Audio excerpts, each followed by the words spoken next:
Hey y'all, what's up, man? My brother just sent a message. I was talking about the guy at work, Caesar. I was trying to tell him that my brother balled like Steve Francis. When my brother was in his 20s, man, my brother was at that time was so explosive. He wasn't very fundamentally sound, but he was just a very explosive basketball player to the point where it was difficult to try to guard my brother. Happy birthday, everybody sending me happy birthdays. I'm still answering these. Again, my brother passing away seems like it opened up a lot of avenues for me to feel more human, instead of having these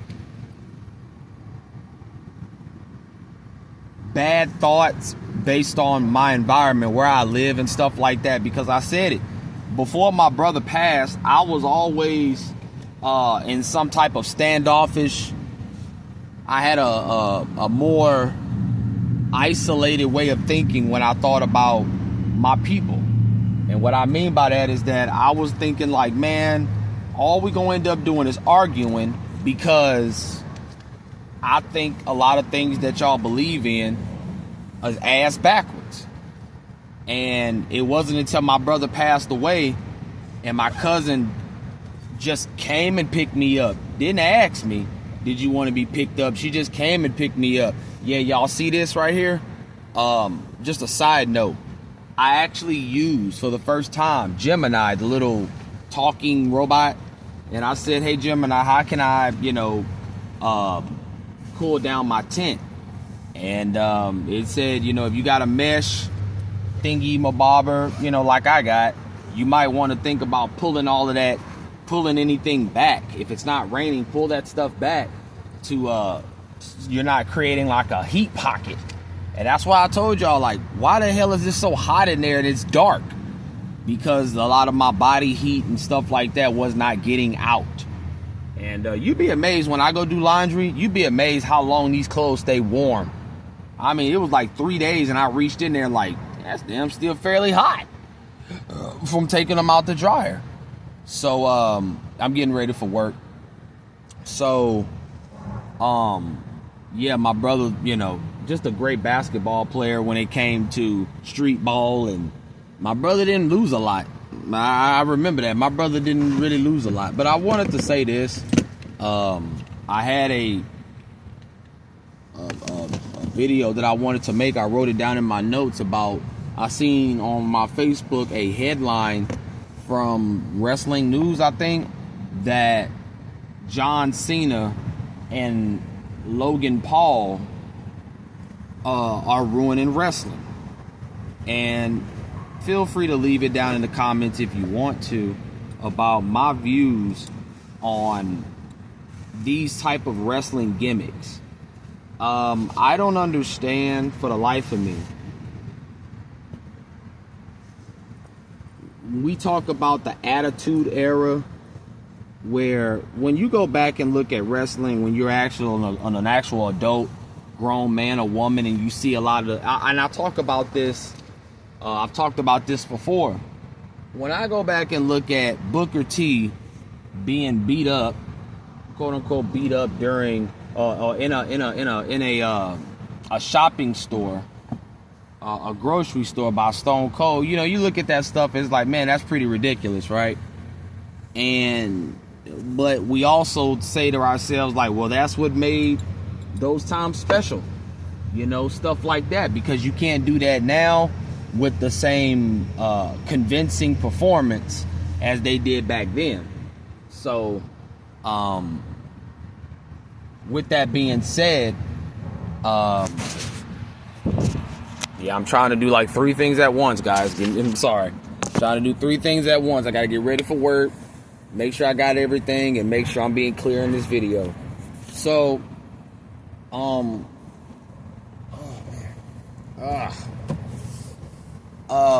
when I saw that, I just shook my head like, you know, I don't know if I'm taking wrestling too serious, because I've always, when I've had a chance to play, I just played, as a matter of fact. I just got off of WWE 2K18 wrestling. And it was a night of upsets, I must say, on Monday Night Raw, where Tamina beat Alexa Bliss for the Women's Championship. Daniel Bryan upset the Brian Kendrick, which is, Brian Kendrick is the European champion. And Finn Balor upset Brock Lesnar with a coup de grace after Brock hit him with two suplex cities. You know, those are the three suplexes, you know, reverse German suplexes, and 2 F5s. Now, when I play these games, y'all, it never surprises me. A lot of times I'm like, I feel like I'm actually there. And I don't care if it sounds corny or whatever. Again, there's just something about wrestling that has a stain on my heart. You know, no matter how old I get, it will always have a place in my heart where I don't purposely try to lose. You know, I believe in, I play wrestling. So for people can understand, I play wrestling a lot like real sports. You know, there's a ranking system. The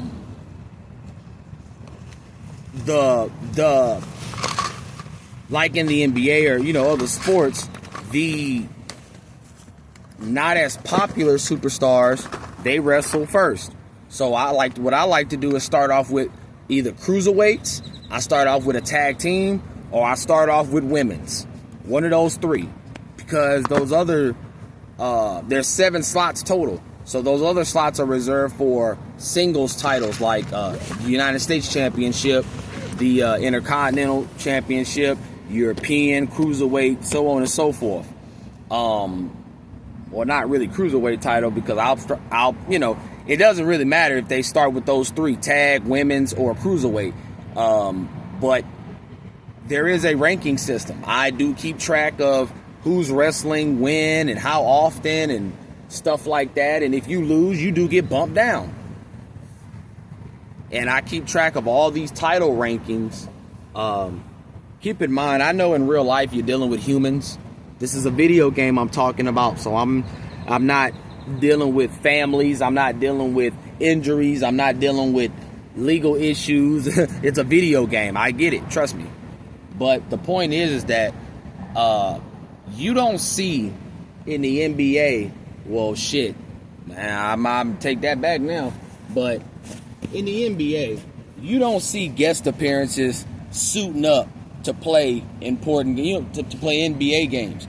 You don't see stuff like, oh man, Lil Baby suits up for the Golden State Warriors to challenge LeBron. Like, what the fuck are you doing?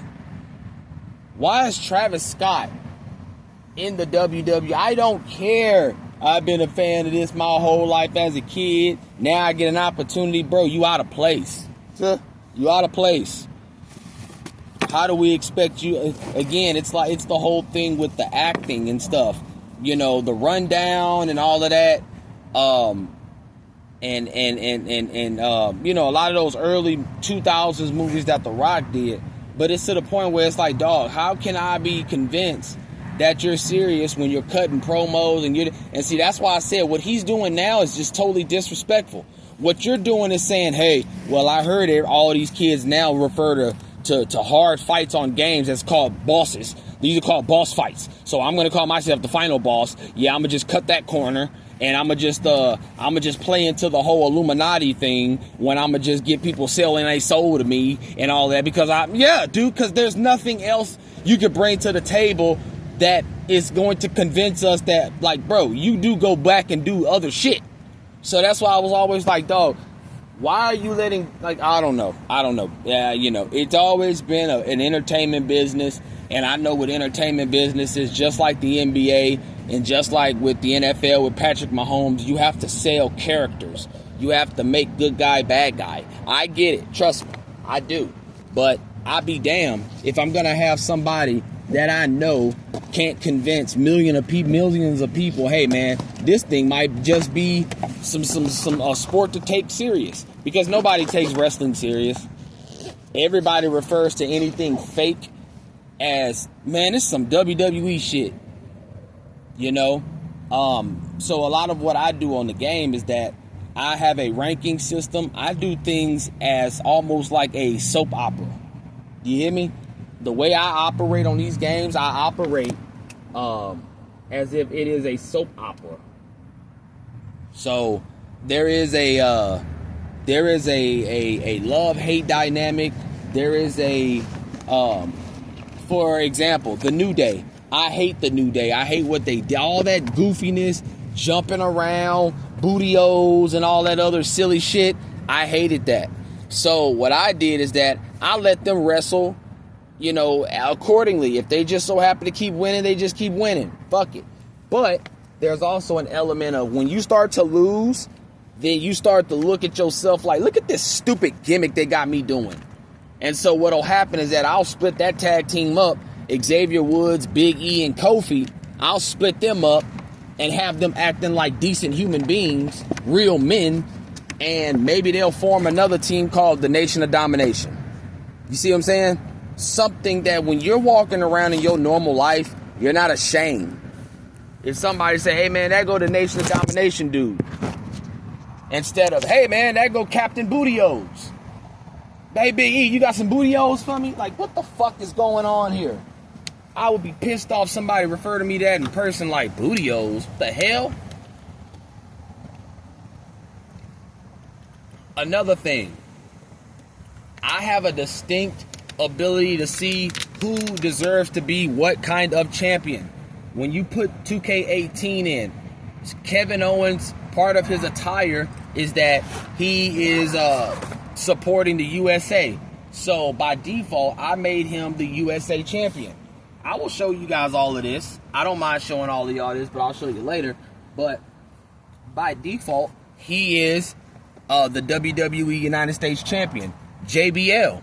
JBL, in my opinion, was one of the greatest WWE villains of all time, because his level of hate seemed very authentic. The way he hated Mexicans, the way he hated John Cena's, fake black guy persona, all of that. And I found it, I got rid of the WWE title with the big W on it because it just seemed like these titles get more and more lazy. And I went back to the only two titles at the top are the heavyweight championship and the undisputed championship. That's it. We don't have TV champions. We don't have 24/7 champions. All of that nonsense. And yes, I do bring back the hardcore championship. I do. Another thing, I believe that the show should be balanced. When I'm making my shows and I'm putting superstars in certain spots, I make sure they have an equal amount of tag teams. Try to have a fair balance of singles champions, because what ends up happening is that, hell, every damn week you're going to see the same tag team. If you got 3 tag teams on one show, you're just going to see the same, guys wrestling. And that no. So I at least try to have 5 per show, even if I have to create guys. Which in WWE, that's as simple as like being able to spot talent and sign somebody. If you want to put a mask on them or something like that to hide their identity, blah, blah, blah, you do it that way. But other than that, a lot of them, they just, we'll just stick a mask on the Undertaker and call him the Upper Taker, and nobody will recognize. Like, what the fuck, dummy? So retarded. But anyway, this is a level of, I've said this before, I just believe there's a certain level of secrecy. There's not secrecy, but I forgot the word for it, guys, I'm sorry. But there's just a certain level of respect that should be put forth when you're talking about wrestling. I mean, to me, again, it's almost like if we go and if we pan a camera around at an NBA game and we say, hey, there's John Cena. You think John Cena in his wrestling attire would be ashamed to have the camera on him? No, because he's in a cap, t-shirt, shorts, and all these stupid bands. So, that's something that you could look at and say, oh, I'm not embarrassed. But then you're somebody like, hell, even Rey Mysterio. Rey Mysterio used to go out in public with that mask on. He had regular street clothes on and go out with the mask on. It was like, yeah, that was dope. That was dope. Like the fact that you literally never come out of character. That was cool. So, I just got disgusted when I saw that. Logan Paul, you don't have any place in WWE. I don't care. A lot of these people, man, this is what I'm talking about when I talk about stuff in my own life. Most of the time, if you just give them the opportunity, they're going to take it, and they know that they probably can't even handle it. You hear me? You'll just, hey, man, do you want to be a man? Everybody will be like, Charles, you want to be a manager? No, I could not be a manager because a lot of things with me come down to common sense. So when I have somebody, I tell y'all, I don't know if I told y'all or not when I made a video saying that when I got to work yesterday, I got to work pretty early, and I didn't plan on it. But when I got there, this is why I told y'all I stopped showing up early, because Carla told me, not Carla, but Janet, she was telling me, hey, you can't really come up here that early, because if Carla's here and she see you not working, you're not on the clock, she's going to ask me like, hey, what's he doing? And, I told you that once again, common sense will tell you, okay, CJ, respect what she's saying. If you respect her, then you'll respect, what she's asking you as far as not to come up there that early. So, of course, I get up there yesterday, and Carlo came waddling out the office and was like, hey, how you doing? I was like, hello. And I sat down or whatever and unloaded my bag and, start charging up everything. I go inside the bathroom, and I was, telling myself, man, let me hurry up and get the hell out of here so I can, because I hope ain't nobody in there touching nothing. And sure enough, I come out and I'm, sitting down, chilling, and I hear her tell, Janet that the Subway that I had sitting there with a bag of chips, it couldn't be there. That's some food shit policy or whatever. And I hear her saying that, and I'm trying to get up, like, get up from sitting down, and she's like, throw it away. I'm not scared of nobody. Throw it away. I am not scared of nobody. And then whenever I seen her throwing it away, I was like, hey, no, you're not. Hey, no, give it here. And she was like, well, yeah, that's not supposed to be there. And I'm just like, yeah, shut up. So I said that to say, what the fuck was I told y'all about Africa, right? I told you, and see, this is what I mean when I tell people, when I'm talking, most people, when they see the consistency in what you say, like, it's funny how everything that happened with this dude, he can connect other things that happened similarly. So when I told y'all, why the hell did Africa have to say, Charles, I'm not scared of you? I was like, nigga, didn't nobody ask you? What the fuck would you say something like that for? So then when I say, hey, bro, I told him the same story. I was like, and then Carla was talking about, she not scared of me. She ain't scared of nobody. And, even if, I told you, Caesar is he's mastered the art of bullshit. So he'll, sometimes he might over-exaggerate just because, you're telling him something. But he not really over-exaggerating. So he was like, no shit, bro, what she say? I was like, she said she ain't scared. I said, do you remember what I told you about Africa? I said, you remember when I told you Africa said that? I'm not scared of you shit? These people are psychologically, they really do, for somebody to say they're not scared of you and you did not ask them, hey, you scared of me? you are at some point in your mind, you have asked yourself, or you told yourself, if I ever gotta fight this person or something like that, I gotta pump myself up to say I'm not. No, nigga. If you knew from the go that I wasn't going to ever try to fight you or something like that, then why the hell would you say something like that? You saying that because, again, y'all want that type of reaction. Y'all want the reaction of somebody who gonna fight you and do all of that. I'm not, man, look, I will, boy, I think I've said that already on camera. I will fuck around and end one of y'all. I will end one of you niggas, and it won't even be close. So,